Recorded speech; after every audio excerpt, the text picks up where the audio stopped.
നമസ്കാരം, ഭാരത് ലൈവിലേക്ക് സ്വാഗതം. തിരുവനന്തപുരത്ത് ഒരു ത്രികോണ മത്സരത്തിനുള്ള സാധ്യതകളുണ്ടെന്ന് മാധ്യമങ്ങളടക്കം എല്ലാവരും പറഞ്ഞിരുന്നു. എന്നാൽ ശശി തരൂർ MP അടക്കം ഇപ്പോൾ പറയുന്നത് മത്സരം ഞാനും രാജീവ് ചന്ദ്രശേഖറും തമ്മിലാണ് എന്നാണ്. ഏതാണ്ട് ഒട്ടൊക്കെ ശരി തന്നെയാണ്. രാജീവ് ചന്ദ്രശേഖറാണ് ചിത്രത്തിൽ ഇപ്പോൾ കളം നിറഞ്ഞ് കളിക്കുന്നത്. രാജീവ് ചന്ദ്രശേഖറിനെതിരെ പലതരത്തിലുള്ള ആരോപണങ്ങളുമായി മറ്റുള്ളവർ, കോൺഗ്രസ്സുകാർ പ്രത്യേകിച്ച് രംഗത്ത് വരുമ്പോൾ നമുക്ക് മനസ്സിലാക്കാൻ സാധിക്കുന്നത് കോൺഗ്രസ് പോലും പരാജയം മണത്തിരിക്കുന്നു എന്നുള്ളതാണ്. എന്നിരുന്നാലും ചില ശ്രമങ്ങൾ നടത്തുന്നുണ്ട് എന്ന തരത്തിലുള്ള സൂചനകളുമുണ്ട്. കാരണം പന്ന്യൻ രവീന്ദ്രൻ എന്ന് പറയുന്ന CPIയുടെ സ്ഥാനാർത്ഥി ഇപ്പോൾ ഈ ചിത്രങ്ങളിലെങ്ങും തന്നെ ഇല്ല എന്നുള്ളതാണ് മനസ്സിലാക്കാൻ സാധിക്കുന്നത്. അതിനോടൊപ്പം കൂട്ടി വായിക്കേണ്ട മറ്റൊരു കാര്യം, ഞാനും രാജീവ് ചന്ദ്രശേഖറും കൂടിയാണ് മത്സരം എന്ന് പറയുമ്പോൾ പണ്ട് കാലങ്ങളിലെല്ലാം CPM ചെയ്തിരുന്നത് പോലെ അല്ലെങ്കിൽ കോൺഗ്രസ് ചെയ്തിരുന്നത് പോലെ ഒരു ക്രോസ് വോട്ടിനുള്ള സാധ്യതകൾ പോലും ഉണ്ടോ എന്ന സംശയം ജനങ്ങൾക്കുണ്ടാകുന്നുണ്ട്. എന്നിരുന്നാലും 79 വയസ്സുള്ള പന്ന്യനെ പോലെ മാന്യനായ ഒരു സഖാവിനെ കൊണ്ടുവന്ന് മത്സരിപ്പിച്ച് അദ്ദേഹത്തെ ഒന്നുമല്ലാതാക്കി കളയുമോ എന്ന ചോദ്യം ചിലരെങ്കിലും ചോദിക്കുന്നുമുണ്ട്. ഏതായാലും നമുക്ക് മനസ്സിലാക്കാൻ സാധിക്കുന്ന ഒരു പ്രധാനപ്പെട്ട കാര്യം, മത്സരം കടുത്തതാണ്. ശശി തരൂരും അതുപോലെ തന്നെ രാജീവ് ചന്ദ്രശേഖറും തമ്മിൽ മത്സരത്തിനുള്ള കോപ്പ് കൂട്ടുന്നു എന്നാണ് സാധാരണക്കാർക്ക് തോന്നുന്നത്. എന്നിരുന്നാലും ശശി തരൂർ പരാജയം മണത്ത് കഴിഞ്ഞിരിക്കുന്നൊരവസ്ഥയിലാണ്. ആ പരാജയം കാരണം അദ്ദേഹം കഴിഞ്ഞ 15 കൊല്ലമായി തിരുവനന്തപുരം മണ്ഡലത്തിനൊന്നും ചെയ്യുന്നില്ല എന്നുള്ളതും മോദിയിലും രാജീവ് ചന്ദ്രശേഖറിലുമുള്ള തിരുവനന്തപുരത്തുകാരുടെ പ്രതീക്ഷയുമാണ്. സത്യത്തിൽ എല്ലാ പ്രതീക്ഷയും നഷ്ടപ്പെട്ട ഒരു ജനവിഭാഗത്തിൻ്റെ മുന്നിലേക്കാണ് ശശി തരൂർ എന്ന സ്ഥാനാർത്ഥിക്ക് പകരമായി രാജീവ് ചന്ദ്രശേഖർ എന്ന എക്കാലത്തെയും ബെസ്റ്റ് ഓപ്ഷൻ തിരുവനന്തപുരത്തേക്ക് മോദി എത്തിക്കുന്നത്. ആദ്യഘട്ടത്തിൽ രാജീവ് ചന്ദ്രശേഖർ വരുമ്പോൾ എല്ലാവർക്കും ഉണ്ടായിരുന്നൊരു സംശയം, അദ്ദേഹം തൃശ്ശൂരുകാരനാണെങ്കിലും എങ്ങനെയാണ് ഇവിടെ മത്സരരംഗത്ത് സജീവമാവുക? അദ്ദേഹം മറ്റ് സംസ്ഥാനങ്ങളിൽ നിന്ന് രാജ്യസഭയിലേക്ക് എത്തിയ ആളാണ്, കേരളത്തെക്കുറിച്ച് വല്ലതും അറിയുമോ എന്നൊക്കെയുള്ള സംശയങ്ങളൊക്കെ ഉണ്ടായിരുന്നു. പക്ഷേ ആ സംശയങ്ങളെയൊക്കെ അസ്ഥാനത്താക്കിക്കൊണ്ട് തിരുവനന്തപുരം പാർലമെന്റ് നിയോജക മണ്ഡലത്തിൻ്റെ മുക്കും മൂലയിലേക്കും എത്തിച്ചേരാനും മുക്കും മൂലയിലുമുള്ള പ്രശ്നങ്ങൾ പഠിക്കാനും തിരുവനന്തപുരത്തിൻ്റെ സമഗ്രമായൊരു മാസ്റ്റർ പ്ലാൻ അദ്ദേഹത്തിന് മനസ്സിലാക്കാനും സാധിച്ചു എന്നിടത്താണ് രാജീവ് ചന്ദ്രശേഖറിൻ്റെ വിജയം. ഈ രാജീവ് ചന്ദ്രശേഖറിൻ്റെ വിജയത്തിൽ വിറളി പൂണ്ട കുറേ കോൺഗ്രസ്സുകാർ ഇന്നലെ മുതൽ വലിയ രീതിയിലുള്ള അപവാദ പ്രചരണങ്ങൾ അദ്ദേഹത്തിന് പിന്നാലെ അപവാദ പ്രചരണങ്ങളുമായി കൂടിയിട്ടുണ്ട്.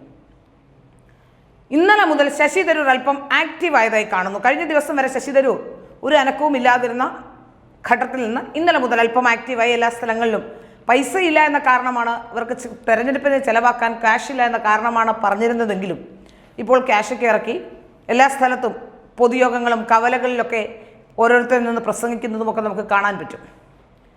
അപ്പോൾ ഇച്ചിരി ആക്റ്റീവായി വീണ്ടും ഇറങ്ങിയിട്ടുണ്ട്. എന്നാൽ ആദ്യഘട്ടത്തിൽ അദ്ദേഹം ഇതെല്ലാം അവഗണിച്ചിരുന്നത് രാജീവ് ചന്ദ്രശേഖറിന് വോട്ട് കിട്ടില്ല എന്നോ തൻ്റെ വോട്ട് ബാങ്കുകൾ എങ്ങും പോകില്ല എന്നോ തൻ്റെ മണ്ഡലം തനിക്ക് സുരക്ഷിതമാണെന്നോ തോന്നലൊക്കെ അദ്ദേഹത്തിനുണ്ടായിരുന്നിരിക്കാം. പക്ഷേ തൻ്റെ കാൽച്ചുവട്ടിലെ മണ്ണിളകുന്നത് ആദ്യഘട്ടത്തിൽ ശശി തരൂരിന് മനസ്സിലായില്ല. ഇപ്പോൾ ശശി തരൂർ അന്നും ഉറച്ചു വിശ്വസിച്ചിരുന്നത് കടലോര മേഖലയിലെ ജനങ്ങളെയാണ്. കാരണം അവർക്ക് ഒരു പ്രത്യേകതയുണ്ട്, കടലോര മേഖലയിലെ ജനങ്ങൾ പഴയ കാലം മുതൽ കോൺഗ്രസിന് വോട്ട് ചെയ്യുന്നവരാണ്. അപ്പോൾ തീർച്ചയായും ആ വോട്ട് എന്തൊക്കെ കടലോര മേഖലയിലെ ജനങ്ങളോട് ചെയ്താലും അവരെ എളുപ്പത്തിൽ പറ്റിക്കാമെന്നും അവരെ പറ്റിച്ചുകൊണ്ട് ഈ വോട്ടുകളൊക്കെ നേടി വീണ്ടും ജയിക്കാമെന്നും ഒരു വ്യാമോഹം. അതുപോലെ തിരുവനന്തപുരത്ത് മറ്റൊരു വോട്ട് ബാങ്ക് ശശി തരൂരിൻ്റെ അവകാശപ്പെടുന്നത് കേരളത്തിലെ സ്ത്രീകളാണ്, അല്ലെങ്കിൽ തിരുവനന്തപുരത്തെ സ്ത്രീകളാണ്. തിരുവനന്തപുരത്തെ സ്ത്രീകളെല്ലാം ശശി തരൂരിന് വോട്ട് ചെയ്യുന്നു എന്നൊക്കെ പറയുമ്പോൾ പല പ്രശ്നങ്ങളുണ്ടായപ്പോഴും സ്ത്രീ വിഷയവുമായി ബന്ധപ്പെട്ടും സ്ത്രീകളെ മോശക്കാരാക്കി ചിത്രീകരിച്ചപ്പോഴും ശബരിമല ഇഷ്യൂവുമായി ബന്ധപ്പെട്ട് പോലും ശബരിമലയിൽ സമരത്തിനിറങ്ങിയ സ്ത്രീകളെ വരെ മോശക്കാരായി അധിക്ഷേപിച്ചപ്പോഴും ഒക്കെ ശശി തരൂരിന് തിരുവനന്തപുരത്തെ സ്ത്രീകൾ വോട്ട് ചെയ്തു എന്നൊക്കെയാണ് പറയുന്നത്. ശരിയോ തെറ്റോ എന്ന് എനിക്കറിയില്ല. എന്തായാലും അത്തരം ഒരാൾക്ക് സാധാരണഗതിയിൽ ആത്മാഭിമാനമുള്ളൊരു സ്ത്രീയും വോട്ട് ചെയ്യില്ല. പക്ഷേ അതും ചെയ്തിട്ടുണ്ട് എന്ന തരത്തിലുള്ള വാർത്തകളൊക്കെ പുറത്തു വന്നിരുന്നു. ഏതായാലും ഇന്നലെ മുതൽ അല്പം ആക്റ്റീവായ അവസ്ഥയിലാണ്. ഒപ്പമുള്ള അദ്ദേഹത്തിൻ്റെ പ്രസ്താവന, ഞാനും രാജീവ് ചന്ദ്രശേഖറും കൂടിയാണ് മത്സരിക്കുന്നത് എന്നൊക്കെ പറയുന്നതൊക്കെ ഒരു വലിയ സൂചകം തന്നെയാണ്. ഏതായാലും രാജീവ് ചന്ദ്രശേഖർ കളം നിറഞ്ഞ് കളിക്കാൻ തുടങ്ങിയിരിക്കുന്നു. രാജീവ് ചന്ദ്രശേഖർ ഇപ്പോൾ ശശി തരൂർ രാജീവ് ചന്ദ്രശേഖറിനെതിരെ ആരോപണം ഉന്നയിച്ച് ശശി തരൂരിൻ്റെ കൂട്ടുകാർ, ശശി തരൂരിൻ്റെ പ്രവർത്തകർ ഒക്കെ ആരോപണം ഉന്നയിച്ചുകൊണ്ട് പലതരത്തിലുള്ള ആരോപണങ്ങൾ ഉന്നയിക്കുന്നുണ്ട്. ഒന്ന്, അദ്ദേഹം തെരഞ്ഞെടുപ്പുമായി ബന്ധപ്പെട്ട് നൽകിയ പത്രികയുമായി ബന്ധപ്പെട്ടാണ്. ആദ്യഘട്ടത്തിൽ മൂവബിൾ പ്രോപ്പർട്ടി എന്താണെന്നോ ഇമ്മൂവബിൾ പ്രോപ്പർട്ടി എന്താണെന്നോ ഒന്നും മനസ്സിലാകാത്തവർ രാജീവ് ചന്ദ്രശേഖറിൻ്റെ ആ നാമനിർദ്ദേശ പത്രിക ചവറ്റുകൊട്ടയിൽ എറിയാനുള്ള പിഴവുകൾ ഇതിനകത്തുണ്ട് എന്നൊക്കെ പറഞ്ഞുകൊണ്ട് രംഗത്ത് വന്നിരുന്നു. പക്ഷെ അതൊന്നുമില്ല എന്നും നാമനിർദ്ദേശ പത്രിക സ്വീകരിച്ചു കഴിഞ്ഞിട്ടുണ്ട് എന്ന് നമുക്കറിയാം. സൂക്ഷ്മ പരിശോധനയൊക്കെ കഴിഞ്ഞു. തള്ളേണ്ട പത്രികകളൊക്കെ തള്ളിപ്പോയി. പിന്നെയും വീണ്ടും വ്യാജമായ തരത്തിലുള്ള ആരോപണങ്ങൾ ഉന്നയിക്കുകയും കോൺഗ്രസ് പരാതിയുമായി പോവുകയും ഒക്കെ ചെയ്തിട്ടുണ്ട്. കോൺഗ്രസിൻ്റെ ഏതോ ഒരു പ്രവർത്തകൻ പരാതിയുമായി പോവുകയും ഒക്കെ ചെയ്തിട്ടുണ്ട്. അദ്ദേഹത്തിന് ഇതിൽ കൂടുതൽ സ്വത്തുണ്ട് എന്ന വാദമാണ് അവർ വെക്കുന്നത്. ആർക്കെത്ര സ്വത്തുണ്ടെന്നോ അല്ലെങ്കിൽ യഥാർത്ഥത്തിൽ ഉള്ള സ്വത്ത് വിവരങ്ങളൊന്നും സാധാരണഗതിയിൽ ആരും ക്ലെയിം ചെയ്യാറില്ല. പക്ഷേ രാജീവ് ചന്ദ്രശേഖറിൻ്റെ അടക്കമുള്ള നികുതി അടയ്ക്കുന്നവർക്ക് ഇപ്പോൾ അത് ക്ലെയിം ചെയ്യാതിരിക്കാനും കഴിയില്ല. അപ്പോൾ അദ്ദേഹം പറഞ്ഞ കാര്യങ്ങൾ ശരി തന്നെയാണ്. മാത്രമല്ല, ഇത്രയും കേന്ദ്രമന്ത്രിയും ഇത്രയും വർഷം പൊതുപ്രവർത്തകനുമൊക്കെ ആയിരുന്ന ഒരാൾക്ക്, MP ഒക്കെ ആയിരുന്ന ഒരാൾക്ക് അങ്ങനെ അങ്ങ് കള്ളം പറയാനും കണക്ക് കാണിക്കാതിരിക്കാനും ഒന്നും കഴിയില്ല. അത് സാധാരണക്കാർക്ക് അറിയാവുന്ന കാര്യവുമാണ്. അപ്പോൾ ആടിനെ പട്ടിയാക്കുക എന്ന ആ ഒരു തന്ത്രം, ആ തന്ത്രമാണ് ഇപ്പോൾ കോൺഗ്രസ് പുലർത്തിക്കൊണ്ടിരിക്കുന്നത്. മറ്റൊരു പ്രധാനപ്പെട്ട കാര്യം, ഈ മീറ്റ് ദ കാൻഡിഡേറ്റ് എന്ന് പറഞ്ഞുകൊണ്ട് പല സ്ഥലങ്ങളിലും സ്ഥാനാർത്ഥികളെ വിളിക്കുന്നുണ്ട്. കഴിഞ്ഞ ദിവസം ശശി തരൂരും പറഞ്ഞ ചില കാര്യങ്ങൾക്ക്, ചില വിഷയങ്ങളുമായി ബന്ധപ്പെട്ടൊക്കെ രാജീവ് ചന്ദ്രശേഖർ കൃത്യമായ മറുപടി അത് എന്തൊക്കെയാണ് എന്നൊക്കെ പറഞ്ഞപ്പോൾ ശശി തരൂർ എവിടെ നിന്നും മിണ്ടാതിറങ്ങിപ്പോകേണ്ട സാഹചര്യത്തിലേക്ക് എത്തിച്ചേർന്നിരുന്നു. ഏതായാലും ഇപ്പോൾ ശശി തരൂർ ഒരു കൂട്ടം ഗാങ്ങുകൾ, ഒരു ഗുണ്ട ഗാങ്ങിനെയും കൂട്ടിയാണ് ഇപ്പോൾ പല സ്ഥലത്തും മീറ്റ് ദ കാൻഡിഡേറ്റിന് പോകുന്നതെന്നാണ് മനസ്സിലാക്കാൻ സാധിക്കുന്നത്. ആ മീറ്റ് ദ കാൻഡിഡേറ്റിന് പോകുമ്പോഴും ആ പത്രസമ്മേളനത്തിന് പോകുമ്പോൾ രാജീവ് ചന്ദ്രശേഖറോട് ചോദ്യം ചോദിക്കേണ്ട സമയം എത്തുമ്പോൾ കർണാടകത്തിൽ എന്ത് ചെയ്തു, കർണാടകത്തിലെ സാഗർമാല പദ്ധതി പ്രകാരം എന്തൊക്കെ അങ്ങ് ചെയ്തു, ഇങ്ങനെയൊക്കെ ചോദിക്കുകയാണ്. അപ്പോൾ അദ്ദേഹം പറയുന്നു, ഇത് ഔട്ട് ഓഫ് കോണ്ടെക്സ്റ്റ് ചോദ്യമാണ്, അത് ചോദിക്കേണ്ട, ഔട്ട് ഓഫ് സിലബസ് ആണ് എന്ന് പറയുന്നു. ശരിയാണ്, അദ്ദേഹം കർണാടകത്തിൽ നിന്ന് രാജ്യസഭയിലേക്ക് എത്തിയ ആളാണ്. അദ്ദേഹം കർണാടകക്കാർക്ക് എന്ത് ചെയ്തു എന്ന് ചോദിക്കുന്നത് നമുക്ക് മനസ്സിലാക്കാം.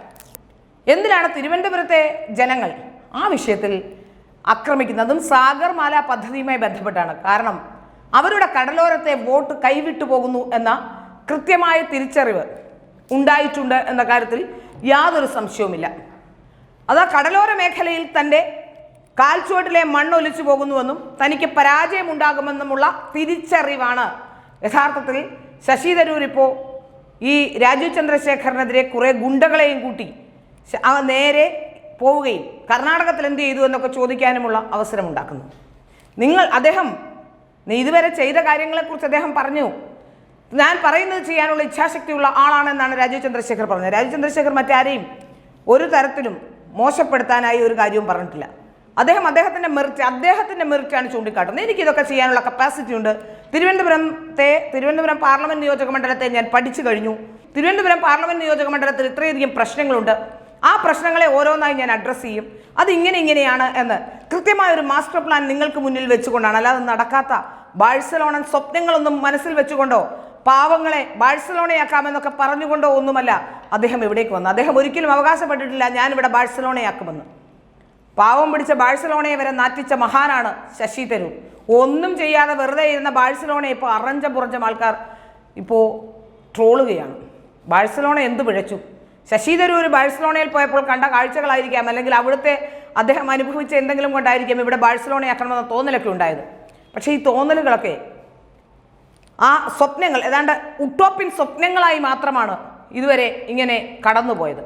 എന്നാൽ അങ്ങനെയല്ല, താൻ സ്വപ്നം കാണുകയല്ല പ്രവർത്തിക്കുകയാണ് എന്നും, താൻ സ്വപ്നം കാണുകയല്ല ഏത് കാര്യം പറഞ്ഞാലും അത് പ്രവർത്തിക്കുമെന്നും അതിനുള്ള ഇച്ഛാശക്തി തനിക്കുണ്ടെന്നും പറഞ്ഞുകൊണ്ടാണ് രാജീവ് ചന്ദ്രശേഖർ വരുന്നത്. ഏതായാലും ഒരു കൂട്ടം ഗുണ്ടാ സംഘങ്ങളെയും കൊണ്ടുപോയി കർണാടകയിൽ എന്ത് ചെയ്തു എന്ന് ചോദിക്കുന്നതിന് പകരം നിങ്ങളുടെ MP ഇവിടെ എന്ത് ചെയ്തു എന്ന് ചോദിക്കൂ. കർണാടകയിൽ നിന്നുള്ള രാജ്യസഭാ MP, അതും കേരളത്തിൻ്റെ പ്രത്യേകിച്ച് ജനങ്ങൾ തെരഞ്ഞെടുത്ത് വിട്ട MP ഒന്നുമല്ല അദ്ദേഹം. അദ്ദേഹത്തെ കൗണ്ടർ ചെയ്യാനും അദ്ദേഹത്തെ മോശമായി ചിത്രീകരിക്കാനും ഒന്നുമുള്ള അവകാശം ആർക്കുമില്ല. അദ്ദേഹം കേന്ദ്രമന്ത്രിയാണ്. അത് മാത്രമല്ല, നമുക്കറിയാം ഓരോ വകുപ്പിനും ആ വകുപ്പിൻ്റെതായ ചില കാര്യങ്ങളുണ്ടാവും. ആ വകുപ്പുമായി ബന്ധപ്പെട്ടുള്ള പ്രോജക്റ്റുകളുടെ എല്ലാം ലോകത്തുള്ള എല്ലാ വകുപ്പുകളുടെയും വിവരങ്ങൾ ഒരുപക്ഷെ അദ്ദേഹത്തിൻ്റെ കയ്യിൽ ലഭ്യമാകണമെന്നില്ല. അദ്ദേഹം ചില കാര്യങ്ങൾ പറയുന്നുണ്ട്, അതിൽ എൻ്റെ വകുപ്പല്ലാതെ എൻ്റെ വകുപ്പുമായി ബന്ധപ്പെട്ട കാര്യങ്ങൾ നിങ്ങൾ ചോദിക്കൂ, അപ്പോൾ ഞാൻ പറയാമെന്ന് പറയുന്നുണ്ട്. നമുക്കറിയാം നിയമസഭയിൽ പോയി നമ്മൾ ചോദ്യം ചോദിച്ചാലും സ്റ്റാർഡ് അൺസ്റ്റാർഡ് എന്നൊക്കെ പറഞ്ഞ് നമുക്ക് എഴുതി കൊടുത്ത് ചോദ്യം ചോദിക്കുമ്പോൾ ആ ചോദ്യങ്ങൾക്ക് ഉത്തരം മന്ത്രി നേരിട്ട് പറയേണ്ടതാണെങ്കിൽ പറയും, അല്ലെങ്കിൽ ഉദ്യോഗസ്ഥരുടെ കയ്യിൽ നിന്ന് കിട്ടേണ്ടതാണെങ്കിൽ കിട്ടും. അങ്ങനെയൊക്കെ തന്നെയല്ലേ മുമ്പോട്ട് പോകുന്നത്.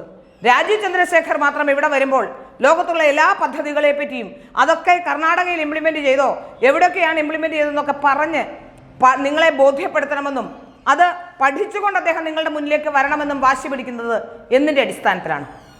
ശശി തരൂർ കേന്ദ്ര പദ്ധതികളുടെ ക്രെഡിറ്റ് എടുത്തുകൊണ്ട് അതെല്ലാം താനാണ് ചെയ്തതെന്ന് വരുത്തി തീർക്കാൻ ശ്രമിക്കുകയായിരുന്നു. 4 ഹൈമാസ് ലൈറ്റുകൾ മാത്രമാണ് അദ്ദേഹം സ്ഥാപിച്ചത്. ഏതായാലും തൻ്റെ കാൽച്ചുവട്ടിലെ മണ്ണ് ഒലിച്ചു പോകുന്നുവെന്ന് ശശി തരൂരിന് നന്നായി അറിയാം. പരാജയം മണത്തിരിക്കുന്നു ശശി തരൂർ എന്ന് വ്യക്തമാകുന്നു.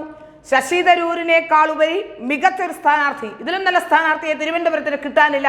അത്തരം മികച്ച സ്വഭാവശുദ്ധിയുള്ള സംശുദ്ധമായ രാഷ്ട്രീയ പ്രവർത്തനത്തിന് പേരുകേട്ട അദ്ദേഹത്തെ പോലൊരാൾ തിരുവനന്തപുരത്ത് നിന്നും ജയിച്ചു പൊങ്ങേണ്ടത് അദ്ദേഹത്തിന് ഉപരി തിരുവനന്തപുരത്തിന്റെ ആവശ്യമാണ്. BJPക്ക് ഇപ്പോൾ തിരുവനന്തപുരത്ത് ഒരു സീറ്റ് കിട്ടിയത് കൊണ്ടോ അല്ലെങ്കിൽ കേരളത്തിൽ എവിടെയെങ്കിലും ഒരു സീറ്റ് കിട്ടിയത് കൊണ്ടോ സീറ്റുകളുടെ എണ്ണം കൂട്ടാമെന്നല്ലാതെ അത് ഭരണത്തെ സ്വാധീനിക്കില്ല. നിങ്ങൾക്ക് തിരുവനന്തപുരത്തുകാർക്ക് അത്തരം ഒരു MP യെ കിട്ടിയാൽ പ്രതിപക്ഷത്തിരിക്കുന്ന MP-യേക്കാൾ ഭരണപക്ഷത്തിരിക്കുന്ന മന്ത്രിയാണ് കൂടുതൽ കാര്യങ്ങൾ ചെയ്യാൻ ഉതകുന്നത് എന്ന ബോധ്യമുണ്ടായാൽ തീർച്ചയായും നിങ്ങൾക്ക് തന്നെ തിരുവനന്തപുരം നിവാസികൾ, തിരുവനന്തപുരത്തെ പാർലമെന്റ് നിയോജക മണ്ഡലത്തിലെ വോട്ടർമാർ വിജയിച്ചു എന്ന് നമുക്ക് മനസ്സിലാക്കാൻ കഴിയും. അല്ലാതെ 15 കൊല്ലം എവിടെയൊക്കെയോ കറങ്ങി നടന്ന് തെരഞ്ഞെടുപ്പ് എടുക്കുമ്പോൾ കേരളത്തിലേക്ക് വരികയും വന്നാൽ തന്നെ രാത്രി നിശാ പാർട്ടികളിൽ പങ്കെടുത്ത് മടങ്ങുകയും ഒക്കെ ചെയ്യുന്ന അദ്ദേഹത്തെക്കുറിച്ച് അദ്ദേഹത്തിന്റെ ഏറ്റവും പ്രിയപ്പെട്ട സഹപ്രവർത്തകനും കൂടെയുണ്ടായിരുന്ന ആളുമാണ് പറയുന്നത്, തിരുവനന്തപുരത്തേക്ക് വരുന്നത് തന്നെ പണക്കാരുടെ വീട്ടിലെ നിശാ പാർട്ടികളിൽ പങ്കെടുക്കാനാണ് എന്നാണ് അദ്ദേഹത്തിനെതിരെ ഉയർന്ന ഏറ്റവും പ്രധാനപ്പെട്ട ആരോപണം. അത്തരത്തിലുള്ള ഒരു MP വേണോ എന്ന് നിങ്ങൾ തന്നെ തീരുമാനിക്കുക. കഴിഞ്ഞ 15 വർഷമായി അദ്ദേഹം ചെയ്തുകൊണ്ടിരിക്കുന്നത് ശശി തരൂർ ചെയ്യുന്നതാണ് എന്ന് വ്യക്തമായി തന്നെ എല്ലാവർക്കും പറയാൻ കഴിയും എന്നാണ് അവർ പറയുന്നത്. ഏതായാലും അത്തരം ഒരു MP വേണോ, ഒരു കേന്ദ്രമന്ത്രി വേണോ എന്ന് തിരുവനന്തപുരത്തുകാർക്ക് വിവേചന ബുദ്ധിയോടെ ചിന്തിക്കാനുള്ള സമയമാണ് എത്തിയിരിക്കുന്നത്.